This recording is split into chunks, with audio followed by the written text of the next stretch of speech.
აჭარის მთავრობის და კულტურის სამინისტროს მხარდაჭერით 21-24 აპრილს ბათუმი მასპინძლობს საერთაშორისო ფესტივალს სახელწოდებით კლასიკური კონცერტები ბათუმში. 21 აპრილს 20 საათზე ბათუმის სახელმწიფო დრამატულ თეატრში ფესტივალი გაიხსნება კონცერტით კლასიკური ჰარმონია, რომელშიც მონაწილეობენ ცნობილი პიანისტი ელენ მერსიე და ვირტუოზი მევიოლინე დანიელ ლოზაკოვიჩი. 4დღიანი პროგრამა აერთიანებს კლასიკურ კონცერტებს, რომლებშიც მონაწილეობენ მსოფლიო დონის შემსრულებლები. გალა საღამოებზე შესრულდება ცნობილი კომპოზიტორების ნაწარმოებები.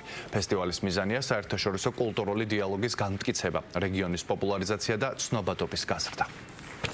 ალბათ ელენს მინდა ძალიან დიდი მადლობა უთხრა იმისთვის, რომ საერთოდ კლასიკური მუსიკის ძალიან დიდი ხელშემწყობი პიროვნება, განსაკუთრებით ახალგაზრდების, როგორც ნახეთ დღეს ვირტუოზი დანიელ ლოზაკოვიჩი იყო, ახალგაზრდა მევიოლინე, წარმოადგინეს ისეთი პროგრამა, რომელიც ძალიან ელიტარულია და ძალიან იშვიათად იკვრება, იმიტომ რომ ძალიან ძნელი დასაკრავია. ემანდელი საღამოა განსაკუთრებული, დახვეწილი, გემოვნებიანი, განსაკუთრებული შემსრულებლებით, მართლა იშვიათია ესეთი ინსტრუმენტალისტების მოსმენა.